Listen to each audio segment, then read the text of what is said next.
के मालिक आप खुद बने। आज ही वेलवेट पेंसिल बिजनेस शुरू करें। आप एक छोटी सी लागत पर वेलवेट पेंसिल मेकिंग मशीन से पेंसिल बनाकर घर बैठे खुद का व्यापार शुरू करें और हर महीने कमाए 25 से 35,000 रुपए। जी हाँ, अब आपकी बनी हुई पेंसिल बेचने का सिरदर्द नहीं। आपका बना हुआ माल कंपनी खुद खरीदेगी। इसका अग्रीमेंट भी कंपनी खुद ही करती है।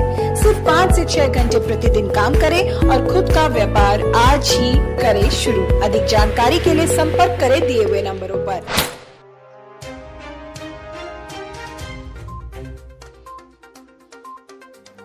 पिछले कई दिनों से कोरोना महामारी से लड़ने और अपने क्षेत्र व बागान के लोगों को सुरक्षित रखने के लिए लगातार प्रयासरत है नागराकटा होप चाय बागान के प्रबंधक।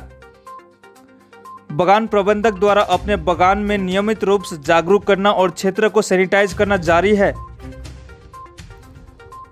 इसी बीच आज होप चाय बागान प्रबंधक के पहल से नागराकटा क्षेत्र के सुल्कापाड़ा बीपीएससी बीडीओ कार्यालय, नागराकटा थाना सहित बाजार क्षेत्र में भी सैनिटाइजेशन का कार्य किया गया।